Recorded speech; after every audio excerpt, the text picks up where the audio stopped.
Yesterday was a smorgasbord of sports, and the basketball side alone was good enough reason to call in sick to the couch. Welcome to Fantasy NBA Today podcast, a sports ethos presentation hosted by yours truly, Aaron Bruski, and welcome to our viewers and Twitters on YouTube and on Twitter. And happy Veterans Day for those veterans and those who celebrate those that have passed.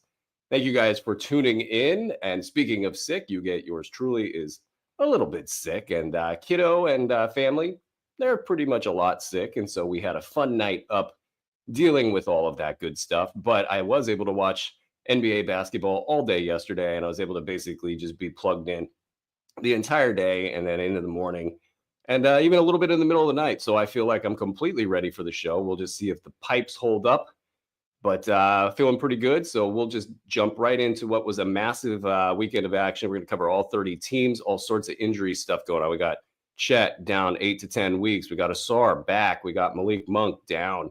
Anthony Davis probably down at least a game. Bradley Beal somehow mysteriously not on the injury report, but he had a dinged up knee in the at the tail end of last night's overtime game. And then you got Yusuf Nurkic, who didn't make it through last night's game. And there was all sorts of other stuff. And actually, as I was getting ready for the show last night, I was like, oh my God, how are we going to keep this to under an hour? How we're going to do that is we're going to quickly get into the schedule, which is 2 times per day. We got some special segments for you guys, some buy low, sell high, week ahead stuff. We've got live shows every Monday, Wednesday morning now with myself and Doc. And then Doc and Rick on Monday, Tuesday, Wednesday, and Thursday nights for Sports Ethos After Dark. And then I do this show here today, the 2 shows. I do these solo because there's so much to do. There's just not enough time to crack in 2 voices and do the back and forth thing. And then questions. If you guys can get into our Discord, the link's in the show notes. You guys can get your questions answered. We'll collect them during this show. Basically, when we hit the button to go off the air, take a quick little break, and then I get back on the air, and I'll get your questions answered in the second show when we take a look at the week ahead and lineup decisions and all that good stuff. Also, let's quickly say hello to our sponsor, BetOnline, the world's most trusted betting platform and your #1 source for online betting. From the earliest odds to in-game live betting, BetOnline provides you with all the action, the ability to watch the games as they happen with the largest selection of odds on everything from football, NBA, college basketball, NHL to UFC and MMA.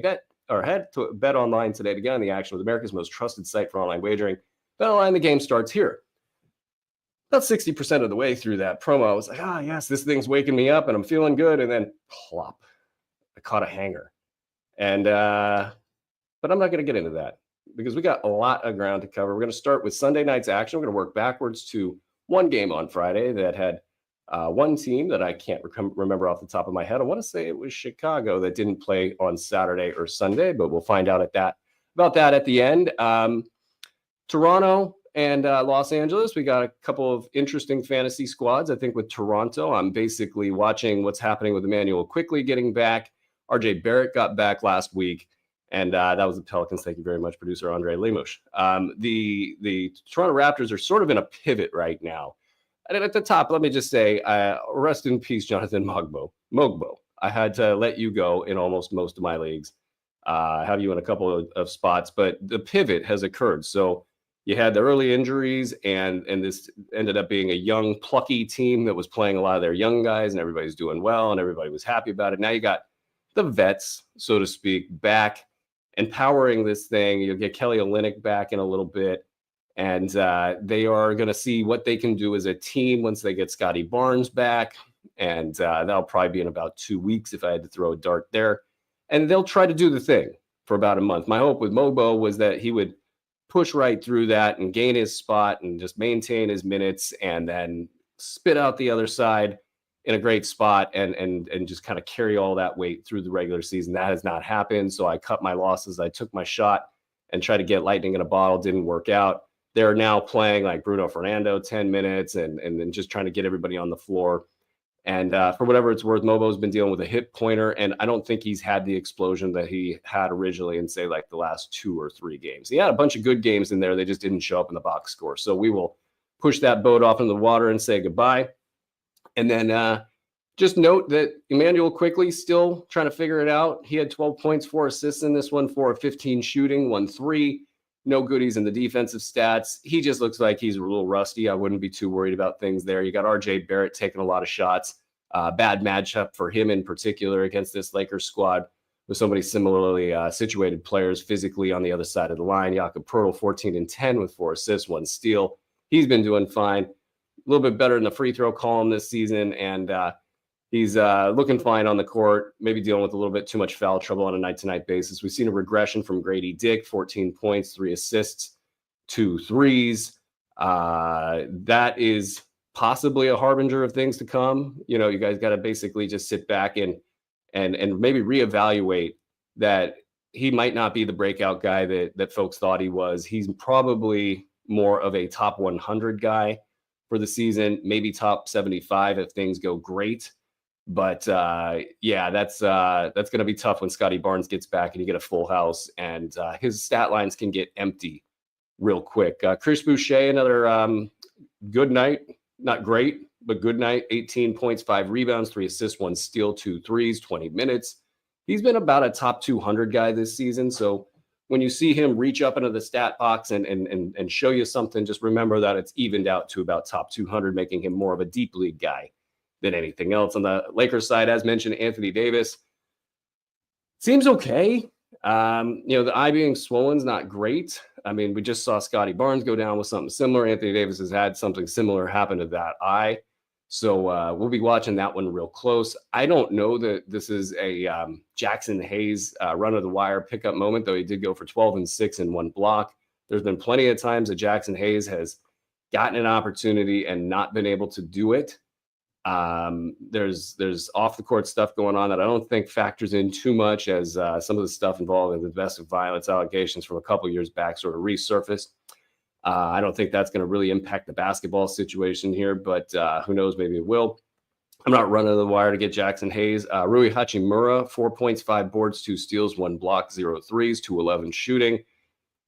The most recent reminder that the first couple of weeks of the season are not great times for measurements, as it's just going to be up and down for Hachimura, and whether or not he has enough weight in the stat set to be able to carry through those moments is very questionable. I think you can move on and grab other players in the top 150 range if you're looking to find somebody with a green arrow pointed up. LeBron, another great start. He's probably at the back end of the first round with valuations right now, 19, 10, and 16.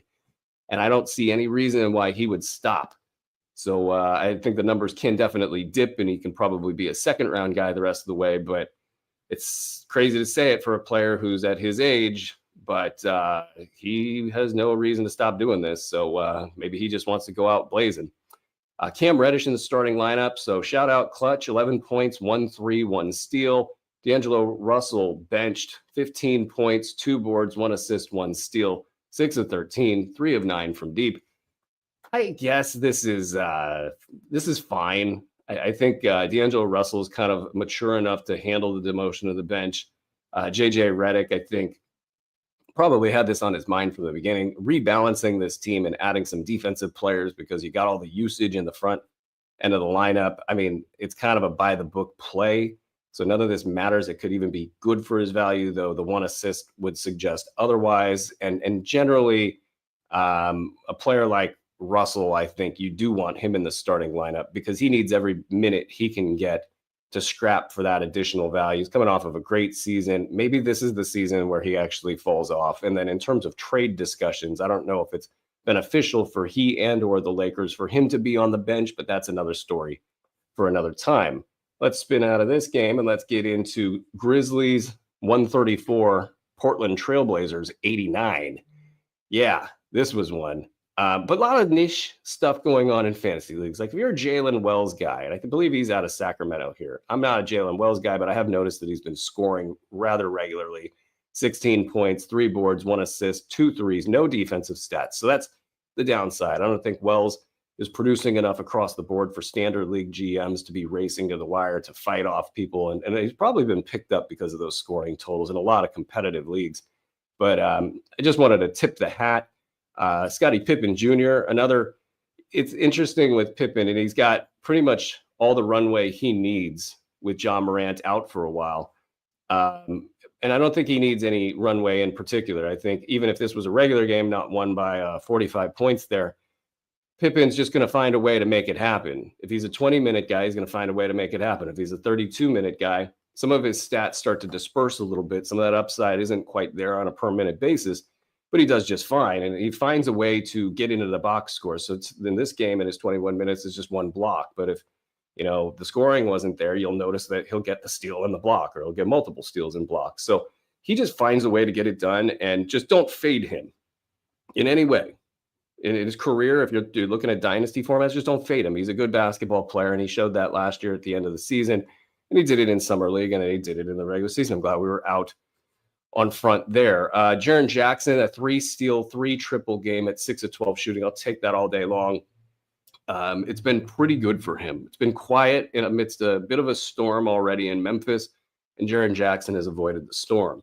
LaRavia, 3 steals, 3 blocks, 2 threes. Those that watch the team in Memphis have called him their most consistent player. Do not sleep on LaRavia and LaRavia, my enunciation guide, Andre Lemos over here, is all over me and to your guys' benefits. I look at that, I see it's like a fun little rolling of the R, LaRavia. But no, LaRavia it is.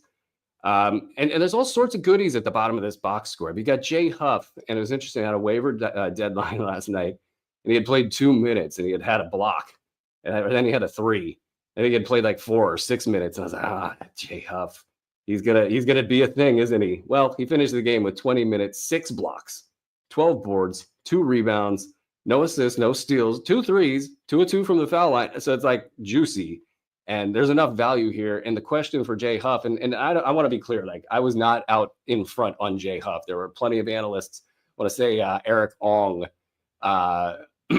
was a guy I saw kind of talking about Jay Huff early on. It's like, I wasn't out front on Jay. I didn't believe Jay Huff could be a thing. I said on this show that I thought, I don't think Jay Huff's going to be a thing.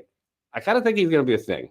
So the key in this industry and this business is that when you see something that you've said is not right, you get to it quickly, and you don't just sit there and compound your losses. I think Jay Huff might just navigate this entire equation throughout the course of the season, and it gives them a lot of flexibility in their lineup, because if you're going to play Zach Edey 24 minutes, 12 points, 6 boards, 4 steals, 1 block, you need just good versatility. You need guys that can shoot from beyond the arc, and you need to be able to play Jaren Jackson Jr. at power forward more. A lot of things that go into the mix there. So I think Huff actually delivers in that area. So at the bottom of this box, LaRavia, he's somebody that's going to get squeezed out at times, but just know that when the runway is open, there's definitely reason to sign on. And even like he's kind of taken that old John Concar role, and I'm sure I'm going to get a message in my ear from Andre on that one. But these guys, Conchar, yes, these guys, they're just productive at the back end of the Grizzlies rotation. If Memphis could get the top end of their rotation figured out, they'd be a lot better off. Portland, Jeremy Grant had a decent little start for this season, and other players, Scootalute, Henderson, not just doing that thing we saw last year where the efficiency is terrible and it's just bad, right? These guys are really struggling all the way from the top to the bottom. There's really not even a box score to call out here or a line to call out. They got walloped. Chauncey Billups is probably on the ropes. He may or may not have lost the team. I will say this, Robert Williams got another 11 minutes in this one. He had 4 points, 5 boards, 1 block. Had a really good game in the first one, and just sort of wondering, like, what is this going to be for them? And what I think it's going to be, Donovan Clingan, 17 minutes, 13 points, 3 boards, 1 steal, 1 block, 3 of 3 from the foul line. I think these two guys, and this was a blowout, so I'm sure they were able to kind of manufacture some more minutes. DeAndre Ayton, 21 minutes in this one. So, but I do think what they're going to do is they're going to probably play Ayton something in the ballpark of 30 minutes, and then both of these centers, Williams and Clingan, something in the ballpark of 12 at minimum per night. And I don't know if they'll hold Williams out in back-to-backs, but I do know that they want to try to get something for Williams in the trade market. So it's beneficial for them. And it's also just beneficial for his body to be out there and playing these small numbers of minutes, so he doesn't kind of get into a sort of a rest and then, have to kind of reach back up and get his body ready for game shape. I think a little low and slow, consistent workload could be a play. So what does that mean for Robert Williams? Maybe that's 18 minutes a game down the road. If he can get 18 minutes a game and he just knows that it's his job to fly around and get blocks and just sort of be the man, and he wants to kind of reestablish his value, who knows what that looks like? I mean, we are throwing darts here big time, but if you want to throw a dart that maybe has top 80, 90 upside, that is interesting, especially the deeper you go in fantasy leagues. Clingan, of course, we're just watching for per minute value. And I do think this kind of taps the brakes. If you thought Clingan was going to be able to do something in his 12 to 18 minutes per game in a deeper format, I do think this complicates life for him. That's okay. You're really just looking for Clingan down the stretch in fantasy leagues. And the question will just be, when do you pull the trigger there? Let's keep it moving and get into the Kings and Suns. And this one was interesting on a number of different levels. There's a lot of B150 guys that we're keeping an eye on here. Monk, of course, down after 8 minutes. He was hobbling pretty well on one foot heading off of the court. And then he was ruled out pretty quickly. And now the Kings don't, as they're on the road and they've got a game here tonight on Monday night, they don't know the status of the injury. And what that tells me is that the MRI is basically scheduled for today, probably at 10 a.m. or something like that. After that MRI comes back, they'll probably come back and say that he's out some amount of time, 1 week, 2 weeks, 3 weeks. I don't know. That's kind of my guess at this point in time, say like 2 to 3 weeks. That's unfortunate in the sense that Monk has not had any real traction this season. And the reason is that DeRozan's taking roughly, I think I guessed the number correctly last year, was like 18. Well, he had 25 field goals and there was an overtime period in this game. But DeRozan is absolutely kind of dominating this offense. And 1 a.m. Pacific, 1 p.m. Eastern. Thank you very much, Andre, because I don't announce things that are relevant to people on the show.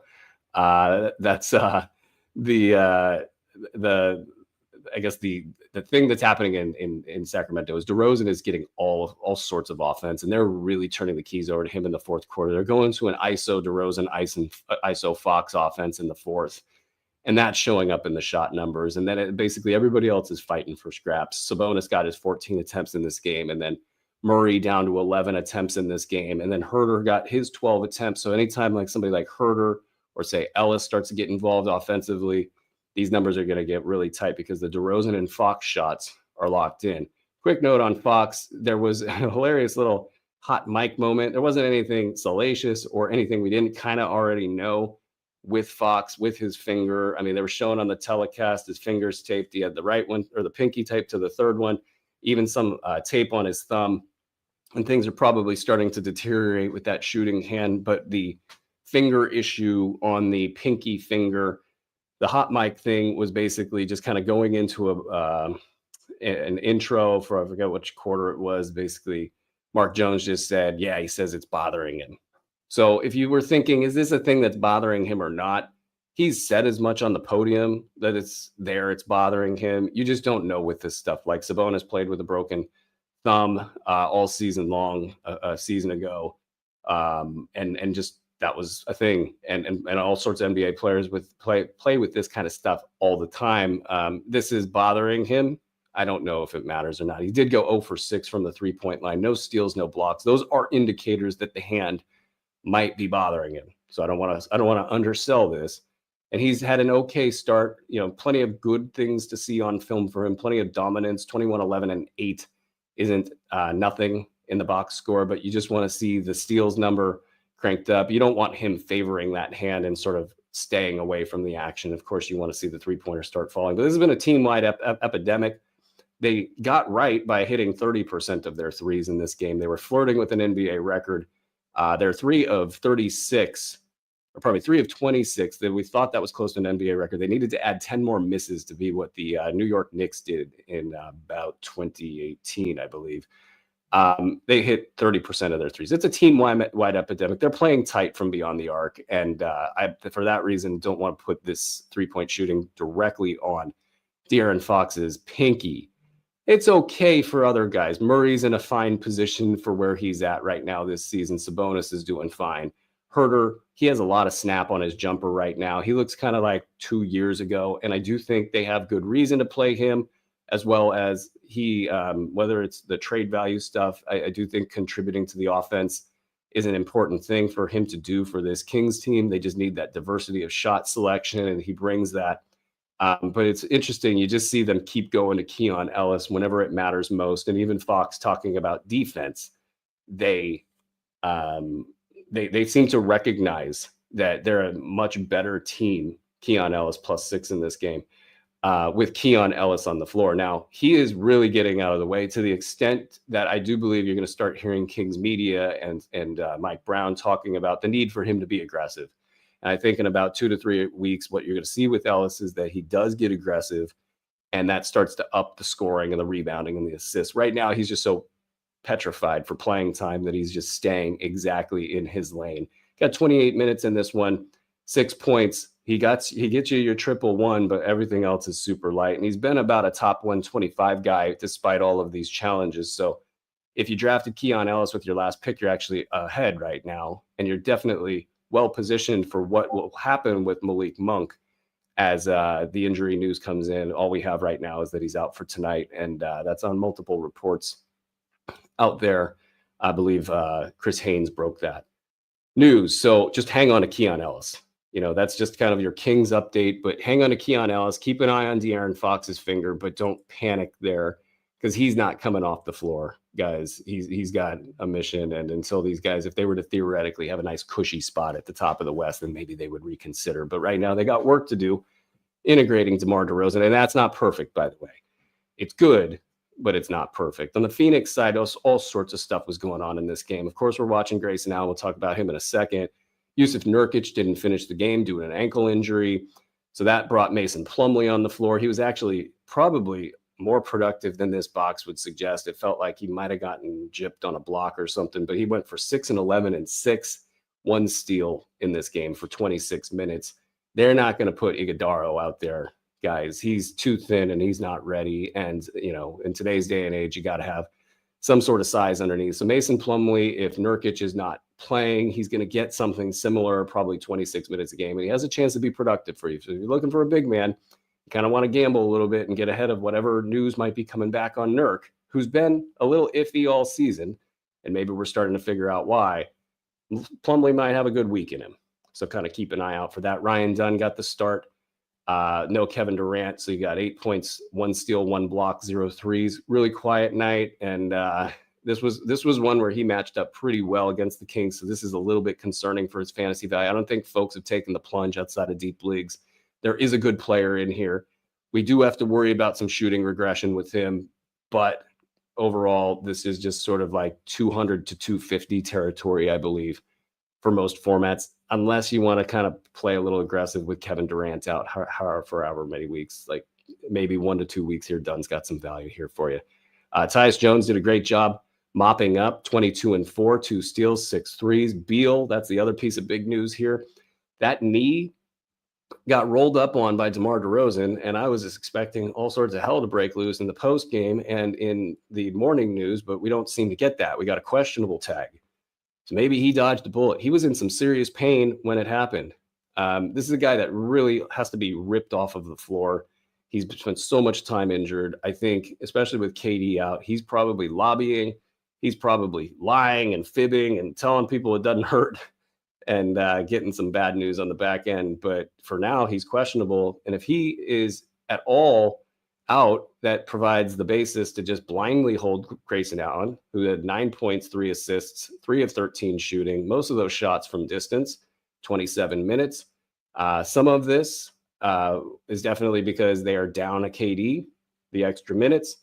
Looking at him from this game to the previous game, he actually had an increase in speed that was notable. It does indeed look like he's getting into shape on the floor. The extra 50 pounds of muscle or whatever it is, who knows how that's going to play out. It might end up being valuable. I kind of wonder if he started the season pumped up like that and his plan is to go lean the rest of the way. So he sort of maintains that muscle throughout the season, sees it decrease, and he starts to get to that kind of apex of top peak condition in March and April. Maybe that was the plan. Maybe he just sat on the couch and drank all summer long. I don't know.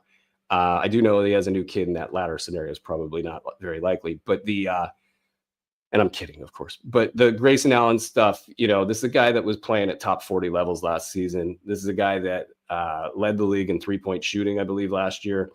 He is, or was close. He is undeniably somebody you should be keeping an eye on because top 50 value doesn't grow on trees. By the way, KD just went out. Bradley Beal just got rolled up on. There are a lot of different paths for Grayson Allen to get it back going. And but yes, he did have a kid and he did have an Achilles injury. And he did not play in the preseason, and it is possible that he's playing his way into shape on the floor. I think it's a hold. I said on Twitter it'd be like a week or two.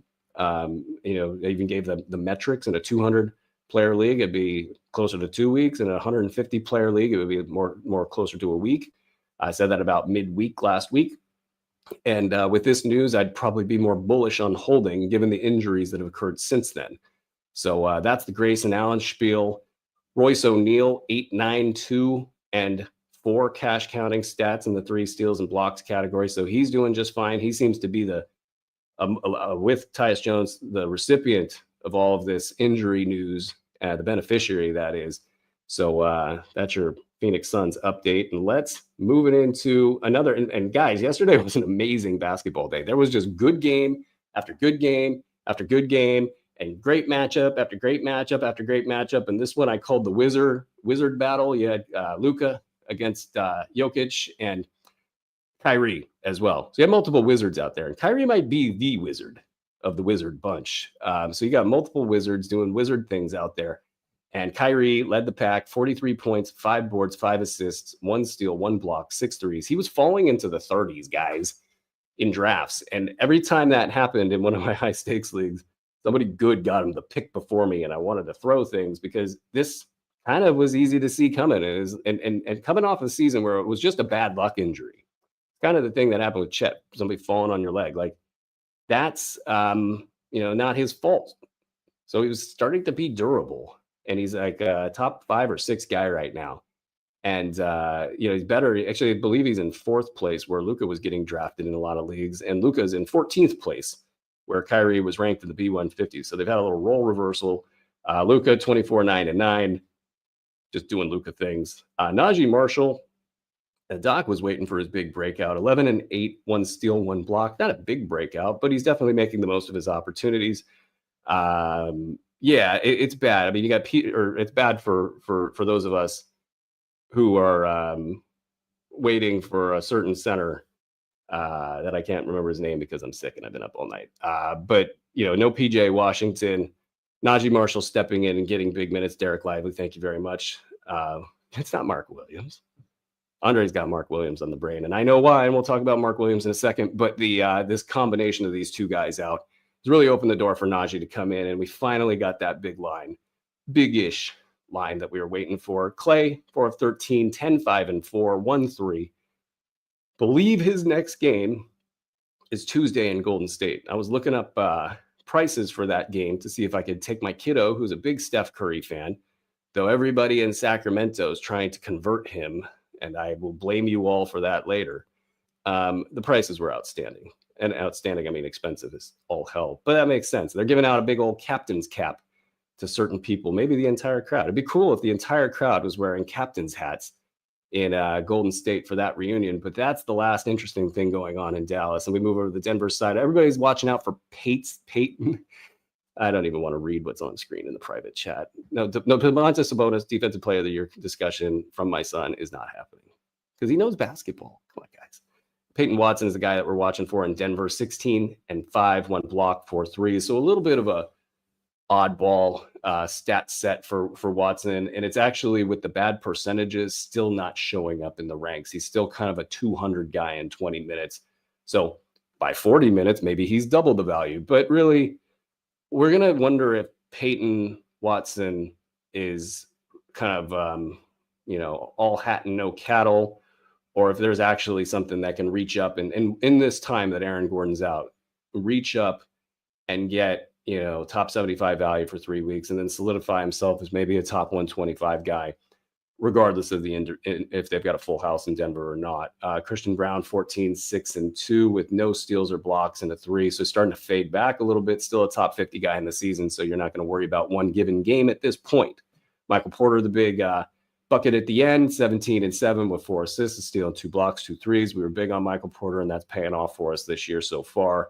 Jamal Murray back into the action and 18-6. So this is probably a great time if you're tired of the Jamal Murray stuff to go out there and throw out an offer and see what folks are getting. And then Russell Westbrook back to the waiver wire heap with a low-level line in just 20 minutes.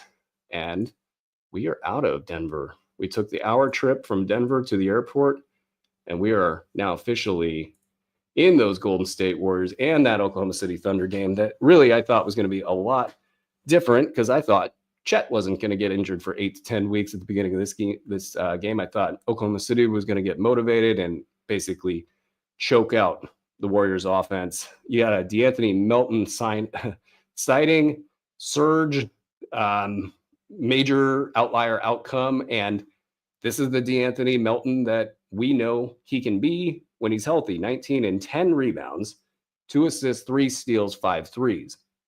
He does this in his first game back after dealing with a back injury that's pretty much wrecked his career. They are going to start Melton going forward, says Steve Kerr. So it's all systems go on Melton. I don't want to say he's a run of the wire and do anything that you can to get him, because this back injury isn't just going away. I mean, at best, what happens is they had a little blip with it. They decided like, okay, hey, let's get ahead of this early, and then we'll feel good about this and we're just going to go. That's the best case scenario here. And then the best case scenario is going to be him playing about the minutes that he got here in this one, 27 minutes. Brandon Podziemski, 15 minutes. That's it. Buddy Hield, 21 minutes. We'll talk about him in a second. But the minutes that the Hield and Podziemski bucket are getting here, 36, that's low. That's not going to happen. That's not a great bet. I think you got to almost say that that's going to be 50. They're not going to take them all from Melton. They'll take them from some other guys like Moses Moody, 11 minutes. But they'll take it, they'll take these minutes back from somebody, and that it doesn't mean Melton's going to get 30 or 32 minutes. Now, I would love to see that. And I do think that Steve Kerr sees what most people see is you want Melton next to Curry to take the defensive burden off of him. He's also a connector. He plays well. I think he just fits this team, and the stat production in this offense could be very, very good. Late in draft season, I started surging Melton up draft boards only to pull him back a little bit because of some of the reporting on the back. And so this is just going to be a little bit of a give and take. He should be rostered in the vast majority, if not all, fantasy leagues. It's just a question of, do you want to drop your best player to get DeAnthony Melton? What I would do is I would rate Melton right now as like a top 100 guy with a little bit of risk going forward. And I feel like that's a pretty safe valuation. You might get top 75 out of him. He might reach up to this guy and get you top 50 in like a outlier 10% scenario, but 75, 100, and then just know that he might miss some games. He might actually get knocked off his perch. Podziemski, I'm done with Podziemski. I don't think the 3-point shooting role is his, meaning that I don't think that's his game. I think that's kind of messed with his head. I think the mask, the illness, all this stuff, this is not the best version of Brandon Podziemski. I don't think the Warriors are sitting around and waiting for Brandon Podziemski to get to his best before they give him minutes. And that's before you get to the stat set issues. Stat set issues for him were never good. Free throw shooting was maybe his only way out of that. Taking 10 threes per game would, of course, help him, but it's not going to help his percentages. So he has to actually be good at that. And I don't think that's his game. I think he's more of a gritty connector type. And yeah, maybe one day he'll develop that shot, get the handles necessary to be able to rise and fire and attempt 10 threes per game, but he's just not there right now. Buddy Hield, a couple quiet nights in a row, 8 points, 5 boards, 2 assists, 2 threes. That's maybe a top 175 line, top 200 line right there. That's, a little scary if you were riding Buddy Hield as a possible top 50 guy the rest of the way. I do think that things are going to ebb and flow in Golden State, and I don't know that that matters too much for his valuation. I might mentally drop him down to a top 75 guy, just sort of temporarily. I might need one more line to bump him back up to top 50 in my mind, one more big Buddy Hield line, that is. But that's kind of where I'm visualizing Hield the rest of the way. And I don't think he goes any lower than top 100. So kind of keep those valuations in your pocket and go from there. Kuminga, 20 points, 2 threes, 1 block, very light line. Otherwise, not excited about the fantasy production there. On the Oklahoma City Thunder side, there's no pickup here for Chet. Let's just get that out of the way. Tons of great players. I mean, AJ Mitchell was doing well last night. AJ Mitchell, everybody, was doing well last night. The Oklahoma City Thunder's 20th guy, wherever he's located, is probably better than your team's 10th guy. But Caruso, nothing in the box score, even though I believe he was playing center at one point. They went super small in this game, which, of course, they have to by default. I was thinking maybe Daniel Jones might show up in the box, but no, 4-6-2 with no cash counters. So nothing. I mean, nothing in this game. Nothing in this game rose to the level of pickup. Dort 16-6-3 with a steal, a block, and 3 triples. Dort operates on his own plane for the most part, regardless of what's happening with Chet. Maybe Dort does get a little bit more opportunity here. Maybe Caruso does get a little bit more opportunity here. I mean, like, these things are definitely true. I just don't know that they're enough to move the needle more than, say, 20 ranks for either guy. I kind of like Dort because I've seen him in the box score more than Caruso, and I don't know if Caruso's doing that thing that players sometimes do, where they're like, I'm going to do all the little things that don't show up in the box score, and Caruso is definitely a guy that profiles like that. There'll be bumps for Shea, bumps for Jalen Williams. Both have been doing pretty good, especially Jalen Williams. Shea kind of back at around top 8 right now in fantasy leagues. Some of that need to produce on a nightly basis is not there. It will be, though, for the next 8 to 10 weeks. And I do wonder if they speed up their timetable on Isaiah Hartenstein, and that will probably not happen. But, a boy can hope. A boy can hope. Let's move into the Miami-Minnesota game. Reporting on Jimmy Butler, just to get that out of the way. He is traveling with the team. The team is non-committal about his ability to play in this next game on Tuesday. And I see your question here, Andre, and I'll get to that in a second. The team is non-committal about him playing Tuesday. That leads me to believe he's playing at some point in time on this trip. This ankle has been bothering him since the second or third game of the season when he got it dinged up, and they're probably trying to get ahead of it now. If they let him rest Tuesday, he doesn't play until Friday, I believe, and that will probably be your most likely scenario. So if you're hoping for him to play tomorrow, that's probably, I'd say, like a 30% chance. Quickly, to get back to a question that came through, is Chet a drop in non-IL leagues? And I don't think he is. I think 8 weeks is just short enough. 10 weeks is just short enough for a top 20 talent, especially if you're in a playoff format. But if you're in like a roto format, I think you'd have to have a completely decimated roster where you're just taking zeros for you to not hang on to that. That's going to be a tough drop. I would not drop him in a non-IL league. Obviously, if you have an IL slot, you're going to slot him back in there. Back to the Miami Heat, who went into Minnesota, where Jimmy Butler has yet to play since leaving that squad. So a lot of Minnesota folks have been having fun at Jimmy Butler's expense. He is definitely indeed hurt, but the guy cannot get back in a Minnesota game to save his life. That left Tyler Hero, big line, nothing too surprising there. But Bam Adebayo is probably the guy that I'm always looking out for in this box. He's all over the place this season. He was 3 of 11 in this one, 3 of 6 from the foul line, and 9 points, 7 boards, 7 assists, 1 steal, 3 blocks.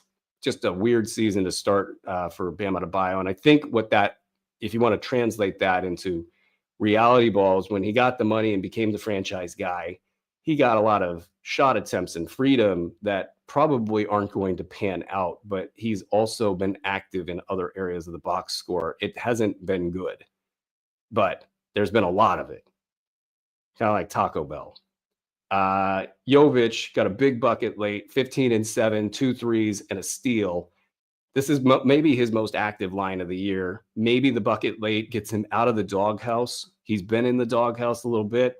I don't think they're going to let him out of the doghouse. I'd have to see it for like a week before I'd consider it to be a thing. Pretty high on Jovic in deep formats heading into the season, thinking that he might be like a top 150 kind of a guy. That hasn't panned out, and that would be his ceiling in my mind, unless he has a breakout, which, again, we're nowhere close to predicting. On Minnesota's side, Julius Randle's actually valuable for fantasy GMs so far this season, so shout out Julius Randle. Hasn't gone great for the Wolves, who are 6-4. They lost this one. You had Ant Edwards go 8 for 24.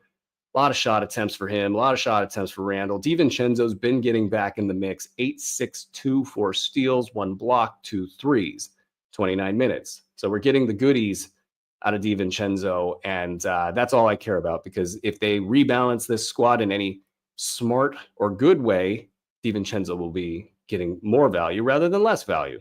Nas Reed, you'd think Nas Reed is really struggling in fantasy leagues. He's actually checking in decently, somewhere in the middle round. I want to say like top 80 on a per game basis. 15 points, 4 threes, 3 boards, 2 assists, no steals, no blocks. So you might be down on him in his 23 minutes, but he's just kind of cruising out there. So maybe it's a good time to float a buy low offer to Nas Reed's GMs, though they might just look at that valuation the minute you do that and say, oh, I didn't realize Nas Reed's doing okay. Moving into the 76ers and Charlotte Hornets. So you had a Charlotte in Philly, pardon me. And this one, I thought the vets were going to be the players that said, nope, we're not going to go 1-8. It was really the young bench that just went off in this one. You had Jared McCain, 27 points, 10 of 18 shooting, 3 boards, 2 assists, 3 trays.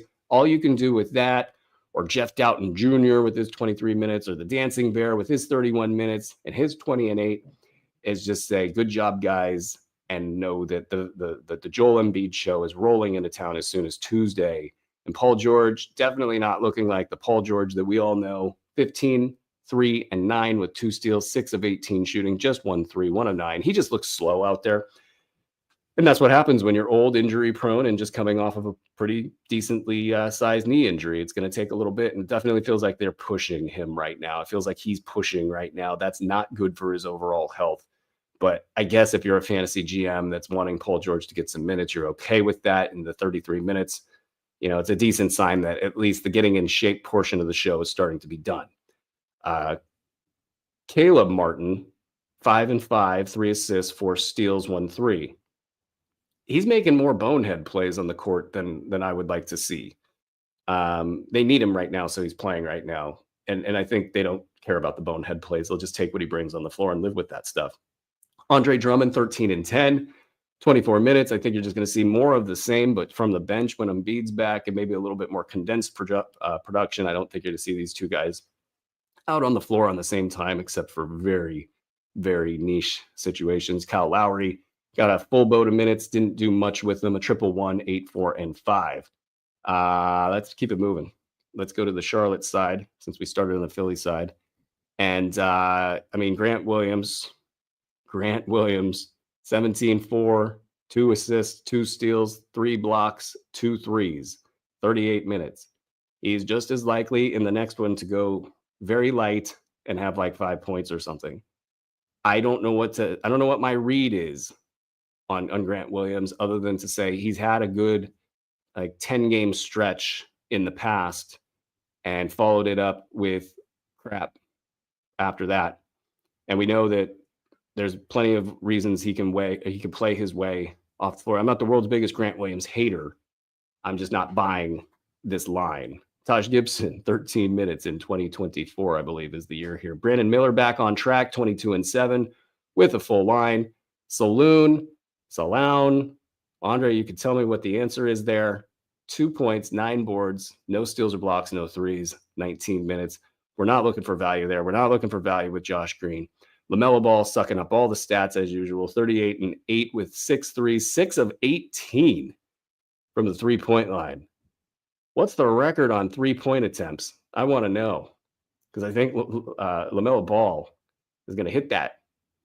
Let's get out of this godforsaken stat set here. Let's get to the Orlando and Washington game. Washington heading into Orlando, finally kind of running into some brick walls in Washington. Not so bad on the stat side, though. Bilal Coulibaly with your 20 points, 6 boards, 6 assists. And this time he did this with the defensive numbers. And that's the key. If we're looking breakout for Bilal, 1 steal, 3 blocks, 1 3, 9 of 11 shooting. But it's those defensive numbers. If they come with the whole package, then we're looking at a top 50 guy. We're looking at a guy that they want on the floor, and we're looking at a guy that's probably not affecting winning. Bilal Coulibaly looks like a top 50 guy the rest of the way with this stat line. Now, yeah, it comes in a 30-some-odd point loss. But Washington's going to play in a lot of those. Bub Carrington, 2 of 5. Really quiet night. Nursing an injury. I can't remember it off the top of my head. Not a great measurement game for Carrington. So maybe some of these other guys took some additional shots. But really, that's not a lot. And these are numbers that, 9 of 11 is obviously not sustainable. But the role, the production, yeah, the shooting's a little bit rich right now. Maybe top 75 is a more conservative estimate there. But Koulibaly, man, he was going for 150 in drafts, and that's a good sign that says sometimes you do got to bet on young talent. Alexander Sarr still kicking, and he's getting you about top 75 value, so that is great. Keyshawn George, I always get the name wrong. It's Keyshawn George. Man, some big bids in Fab this weekend for him, and I get it. He's a top 125 guy right now, despite shooting about 38%. Now, and he went 5 of 9 in this game, hit 4 threes, and so all but one of his shots in this one was a three-pointer, and that's going to be big for him going forward. 7 boards, 1 steal, 15, 7, and 1. Okay, it's a decent line, right? Kyle Kuzma is coming back, and that could make the next month or two for George irritating. But in this team, there's no reason not to play him. He's earning the minutes. Yeah, Kuzma could come back and knock him off his perch. And here's the interesting thing. If he changes his game at all, adds another layer, this field goal percentage, which was at 36 the other day, this field goal percentage will just tick up a little bit. You know, all his shots right now, I believe 70% of his shots right now are three-pointers. So that field goal percentage is going to be, by definition, low. That's going to get a little bit better if he can get some diversity in his game. And I believe that will be another layer of fantasy value on top of the 125 that he's giving you at full-time numbers right now. So I think it's going to be 125, 100 until Kuzma gets back. He'll reach up and have some big games. But when Kuzma gets back, I think folks are going to be questioning whether or not they can hang on a little bit. But maybe he'll prove us wrong and he'll just cruise at the 125 level the rest of the way, which is great. This is a guy that wasn't even on the radar in most even 30-team leagues, or maybe in the 30-team leagues he was. But he is reaching up and hitting a valuation that not many people thought he could hit, and that's great for him. Let's get down to, well, actually, we already covered. No, we didn't cover Orlando. They're so forgettable, those Orlando Magic.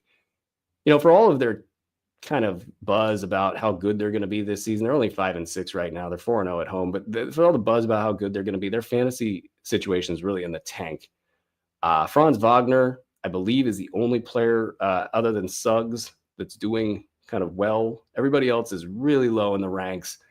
And you got a lot of different reasons for that. You got a lot of different injury stuffs going on right now. Goga Bitadze is right now sort of the center of the week, though Mo Wagner did actually have a good game in this last one. Goga, 10 and 12 with 3 assists, 1 block. It's enough to pay the bills on a pickup that you're only trying to get 1 week's worth of value out of. Wendell Carter, not a ton of reporting there. Pardon me.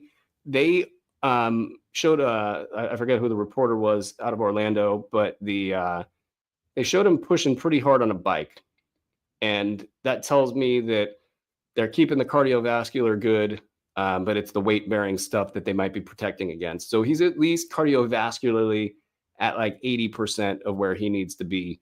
That other 20% is the question mark, and to me that sounds like a week, you know. And then who knows? I guess the upside here is that they get back on the foot and then all of a sudden bad things start happening. And then it's more time off and more of the Goga and Mo Wagner show. Wagner, scorer, free throw shooter, rebounder, not much else. You know, the occasional threes. Goga gets you more of the defensive stats and more of the traditional big man stats, even though he's not afraid to launch. They both kind of cancel each other out, and they're both just replacement level players for your center positions. Tristan da Silva, 11, 4, and 2 in the popcorn stats, 2 steals, 2 threes. He might actually carve a little path here. Jonathan Isaac isn't getting it done in any respect, but it's really just the Jalen Suggs show. And he had his first bad game. 5 points, 3 boards, 2 assists, 1 3, 18 minutes, some foul issues, blowout central, whatever. You take it, you erase it, you move on. But if it starts happening again, you might be wondering, is Suggs just sort of having bigger moments, not necessarily having a new baseline of top 50 play? I at this point in time do like Jalen Suggs as like a top 60 valuation for the rest of the season. Now we can get out of Orlando and into one of the better games of the morning. New York at Indy. A lot of bad blood between these two squads. You had Tyrese Halliburton. Now, the back reporting came out over the past week, so that sort of provided the context for why things are the way they are. It's been really bad for Tyrese. And I do think watching him play, regardless of what's going on with the back, I do believe that something was happening with him mentally where he was losing his aggression and he was just sort of kind of observing even his own teammates sort of rising up and saying, you know what, we're capable. We're really good basketball players and we're going to take the ball to the rack. And it's not just going to be us relying on you, Tyrese. And Tyrese kind of sitting back and allowing that to happen. And it's a little cocktail of things going on here in this game, because I believe he didn't score in the last game against the Knicks. And Rick Carlisle referred to this both before and after the game. It's sort of like he had the look in his eye. And you could tell by the way he was playing, he was not going to go down scoreless in this game. He was going to push and push and push and push. And he did that. And it was really, really good. He went 35 and 14 with 2 steals and 4 threes, 9 of 11 from the foul line, 11 of 18 from the field. Old classic Tyrese Halliburton line for you. And that is it's encouraging. But those injuries are not going away. He was injured during Team USA play, and that's sort of fallen underneath the radar a little bit. This back injury, I put some tweet out showing that it's probably heat that they're putting on his back when he's going to the bench, and he's wincing. He's looking like an old man. He's looking like me out there, putting this thing on. And then they need an offensive possession at the end of the third quarter. They take the thing off, put him back out there, and he's back on the floor, and he's getting a hard foul. You're like, oh boy, how's this going to end out? The key concern with Halliburton is his frame and the amount of contact he takes, the amount of time he takes, or the amount of times he goes to the floor. These things make him somewhat risky. On the production side, the buy low was a buy the book, buy low. And that part of the equation will pan out. It's just, can he avoid injuries that take him down 1 or 2 or 3 notches or off the floor? Other than that, I think it's all systems go. Benedict Mathurin, holy moly. Doc was just, he hilariously shouted me down in one of our episodes last week because I failed to mention his solid play. And it's getting better. It's getting better and better and better and better. Now, the sad part about this is it probably doesn't matter. Aaron Nesmith, I believe new reporting out has him out 2 weeks or a month. And then Nembhard is 2 weeks. I forget which one's the monther. But those 2 guys, when they come back, are going to take away the fun for Benedict Mathurin, who's going to have plenty of fun for the next week or 2, as are we, having Benedict Mathurin on our rosters. He is very good. It's just the defensive numbers and the consistency in a crowded rotation. It just doesn't add up to that much fantasy value. It will for the next week or 2. So please enjoy Benedict Mathurin while you can. And please, Indiana, do something to take at least one player out of this equation and go get a player you need, say a big man. Speaking of the big man equation, because there are no big men beyond Miles Turner in Indiana, Jarris Walker, 6 points, 4 boards, 2 steals, 1 block, 2 threes in 27 minutes. He looks pretty good out there.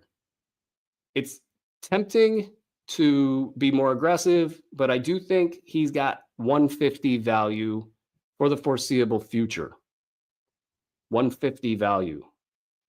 Maybe you catch lightning in a bottle, something happens to Miles Turner, and Walker can play 27 minutes every night. I don't know if he's getting 27 every night. I think he's getting probably closer to like 18 on average. And maybe the fact that he gets you a bunch of goodies is what gets you the 150. But I do think you're going to get that 150 going forward. He's pretty big. He's pretty active. He's got way more offensive skill than people give him credit for. And then he's got the Rick Carlisle issue to boot. It's a lot. But Miles Turner, not known for his health, 26 points there and a full line for him. And I think this team looks good when you kind of get rid of the crowd. But, the crowd is what it is. People always want a crowd. Wisdoms of crowds. Boston Celtics, Milwaukee Bucks, another great game. Boston knew they could just destroy their enemy. I don't even know this. Oh, gotcha. Neesmith's the one until December. Thank you, Keston, on the live chat for that. Get into that live chat, folks. A lot of fun going on in that live chat. Okay, so Boston they knew that the Milwaukee Bucks could be a threat, right? Maybe, right? They could be a threat. If you kill them right now, you demolish them, they go away. And they did that, 113, 107. I knew Boston was coming to come out and kill them.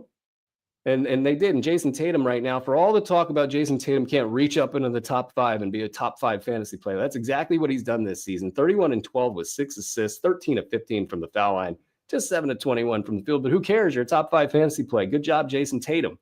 Derek White right behind him in like that top 15 range. So once again, proving everybody wrong. 15, 6, 6, 1-1. That, of course, unless you drafted in all sorts of places, as we did. But I digress. Jaylen Brown back on the floor, so this team is balancing out. Drew Holiday, it's been bad.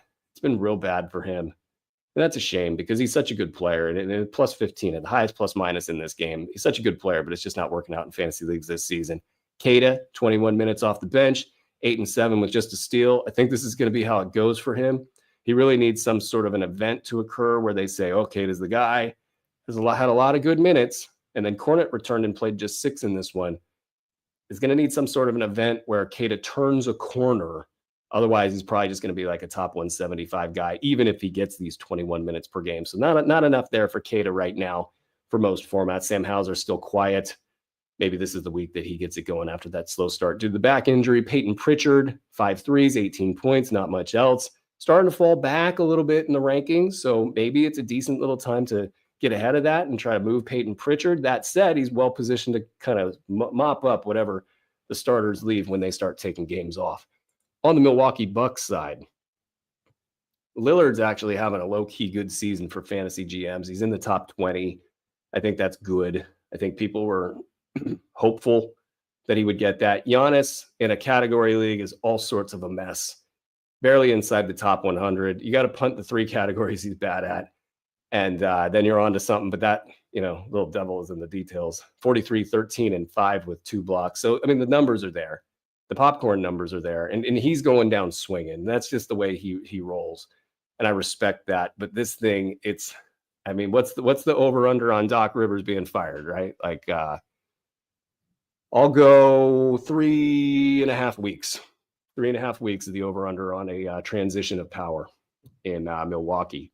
That's all we got there, unless you want to talk Taurean Prince, who may be the guy that kind of survives this thing a little bit. And it's been decent, not great. Top 150-ish for Taurean Prince.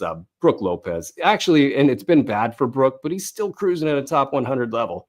Speaking of the power of his stat set, and Andre Jackson Jr., nothing cooking there despite the start. For all that athletic prowess, no fantasy value. Let's get into Houston and Detroit, which was for the morning game like taking a 3-shot Bloody Mary for your breakfast. These guys were just beating the crap out of each other. The refs decided not to call fouls. It was great. Actually, I wonder if that's a trend in the league, by the way. I'm noticing this week more whistles in the pockets. And if that becomes a trend, just notice free throw values shift for guys. Notice that certain players who rely on a lot of unethical offense to take dips, and teams that have defensive issues might become better defensive teams because there's more clutching and grabbing. In this Houston-Detroit game, Houston took this one with some great play from Şengün and Tari Eason. And if I told you that Tari Eason was the most valuable Houston Rocket after 10 games this season, you would say, go F yourself. That's not possible. If this was 2 or 3 weeks ago. But that's who it is. Tari Eason, 18 and 9, 1 steal, 1 block. That's awesome. Great job, Tari Eason. And I do think there's no reason to think that he can't keep it up. And I just think that this team is built for players like he and Amen Thompson. Now, Thompson is not as lucky, and he's not doing terribly, but he's just not as lucky that he's got a skill of ball handling that is not necessarily needed on this squad right now. 8 points, 5 boards, 3 assists, 1 steal for him. Just hang tight, guys. I see what Ime Udoka's doing, and they're going to probably, if I had to guess, still try to make Jalen Green the guy that they move, because I think moving Şengün is such a massive shift in the way that this team runs that it would be hard to pull the trigger on that, whereas you can get rid of Jalen Green, and it's an addition by subtraction thing. Even though Jalen Green is awesome, he's having a great season. Fantasy-wise, it's the same stuff that's held him back in the past. 15, 5, and 3, 2 steals, 1 block, 6 of 17, though. There's your devil in the details. Jabari Smith just hanging on for dear life as the 7th man to get a look in this squad. 6 and 7 with a steal and block. I think it's going to be better for him as the year goes on. I don't think he dips beneath 150 or anything like that, but he definitely needs something to break in his favor Fred VanVleet getting squeezed out of this thing so far, 3 of 13 from the field, 7s across the popcorn stats, but he got you 3 steals and a block. So a big buy low moment for Fred VanVleet because he ain't going away. Not on this squad. That'll do it for the Rockets side. Let's get over to my Detroit Pistons, who have been, I think all 7 of their losses have been within like 5 points. And I think their clutch performance, they're probably like 1-5 in clutch games, if I had to guess. But they're playing well and they're playing tough. And I think each of these losses is actually, the proverbial good loss. And that's great for their overall team development. Of course, I'm just speaking selfishly because I have bets on their over and I have bets on JB Bickerstaff for Coach of the Year. And if that happens, guys, we're all rich. We're all rich. So just start stuffing the ballots. Let's do it. We got this. Tobias, another Tobias line, but he got you 3 steals and a block or 2 blocks. And he choked. He absolutely choked at the foul line. And the ending of that game, if you have time, just go watch the last minute of that game because your jaw was just sort of on the ground like, this is all happening, eh? And it was. And it was fun. And then Tobias choked away the front end of he had 2 free throws to tie it, and he choked it. They had already done some amazing stuff to get to that point. Anyway, Tim Hardaway Jr. kind of fulfilling his role fine, just top 200 value. Cade, the numbers have been big, but the details of the production have not been as good. So he's not paying off again so far in just 10 games, but the big numbers are there, and he definitely looks fine on the floor. Everything looks fine here. Paul Reed actually got some meaningful minutes, and it wasn't due to foul trouble or anything like that. Paul Reed did foul out, and his numbers weren't great or anything, 6 and 4 with a block. But if Jalen Duren's out, you might start to see some configurations where Paul Reed starts to reach up and get over 20 minutes per game, say like 20 to 22 minutes per game, which, as we know, has been enough for Paul Reed to be viable in the past. Right now, it's Beef Stew with his 33 minutes, 16 and 8, a steal and 2 blocks. That's a high water mark for Stew. Hopefully it can work out for him. It never does, but hopefully it can work out for him while Jalen Duren is out. Duren's had a really nightmare start to the season, and I don't think it's going to happen for him in fantasy leagues. And it's unfortunate because I think his trajectory could have gone one way and it's gone another. Out of Houston and Detroit, we move into Saturday's action where we've got the Clippers, or probably the Raptors at LA. We won't cover the Raptors so much because we already covered them, but we got the Clippers on their side of the line. First of all, Norm Powell, Dr. A's Norm Powell, is, I believe, a top 20 guy in fantasy leagues. So he's absolutely killing it. He's perhaps their most consistent scoring option. James Harden's doing all of the heavy lifting. He's getting all the shots. He's going to the foul line. Efficiency is the only thing that's holding James Harden back from having an outstanding first round value kind of a season, but the efficiencies are holding back. And we got no worries about James Harden. It's his show until Kawhi Leonard's knee graces us with its presence. And I do feel bad saying that because it's not anything to do with Kawhi's willingness or want to play. It's just the knee's not cooperating. But for now, Harden's going to cruise. Powell's going to cruise. Zubac finally had a big game, 14 and 12 with 2 and 3. So he's kind of back up on the upswing. A little bit of slippage there. Kevin Porter Jr., I've been talking about him a little bit on every single show. And again, 15, 6 and 5. And he looks quick as hell. I've watched Keon Ellis defend everybody in the league, and there's probably been about like 3 or 4 guys. I'm like, okay, he doesn't have the edge here. Kevin Porter Jr. was one of those guys. It's the combo of speed and size and leaping ability and all that stuff that makes Kevin Porter a thing. It's just not happening in fantasy leagues because of the same reasons it hasn't happened in the past in fantasy leagues. So no real surprises out of the Clippers box score. Let's keep it moving into Saturday's action as we kind of wrap up this 30-team jaunt. We got Brooklyn and Cleveland.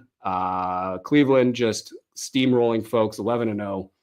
I'm going to start on the Brooklyn side and get some quick notes in. Schroeder and Thomas, they're going to be good until they're not. When the team really starts tanking, Claxton starting 10 and 10. That's good news for him. We'll see if it can keep going. Clam Johnson, also a sell high candidate.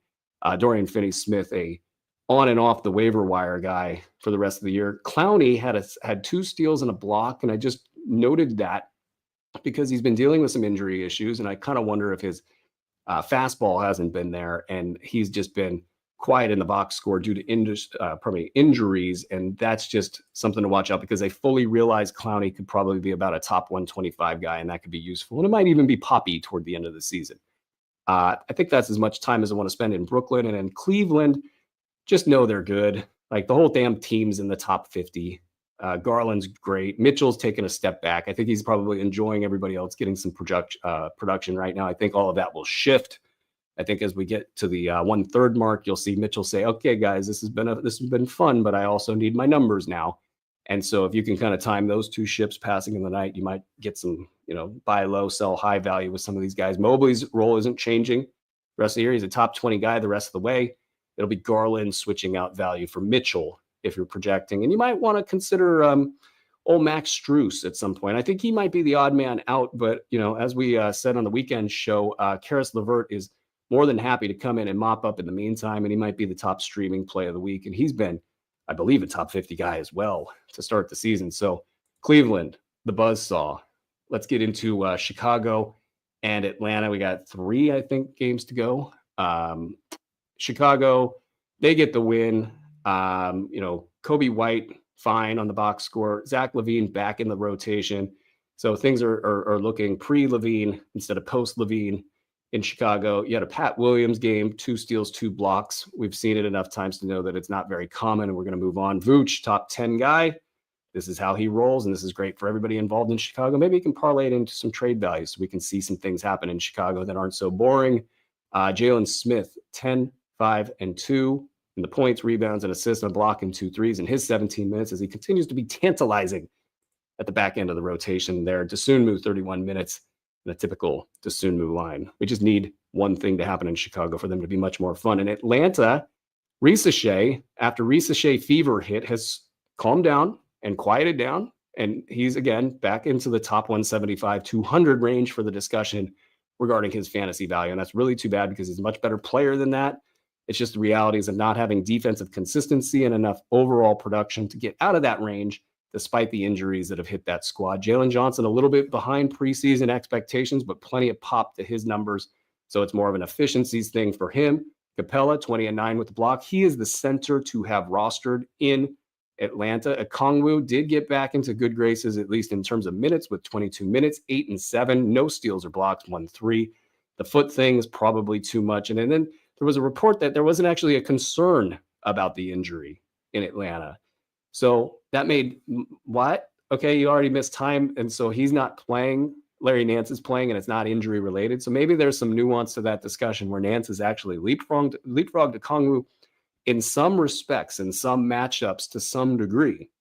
And that choice is not injury related, but the injury does indeed exist, and it is indeed causing issues. But Okongwu, if he can't really take a stranglehold over his role, he's going to be a drop guy real quick if he hasn't already been dropped in your formats. Let's get out of Atlanta. We will also shout out Dyson Daniels. I believe he had 500 steals over the weekend.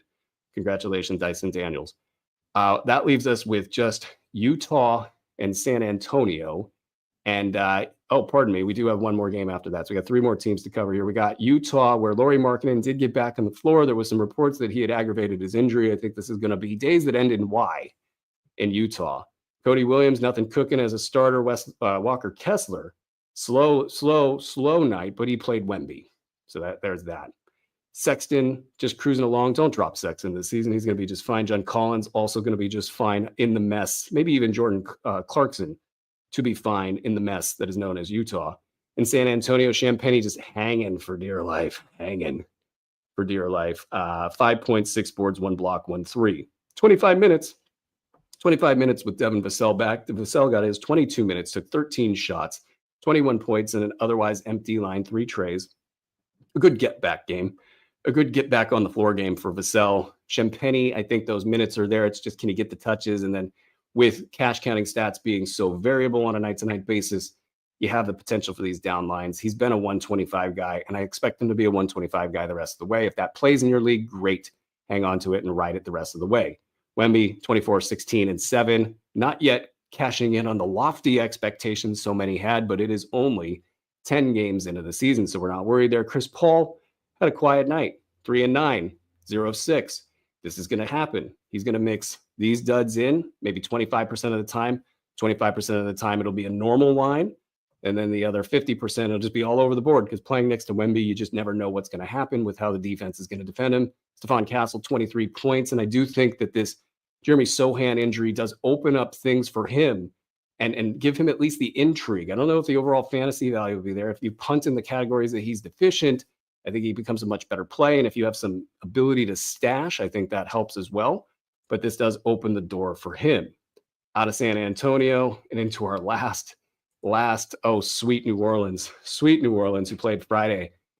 We got Trey Murphy back for this one. He couldn't come sooner. Herbert, it's not Herb, it's Herb.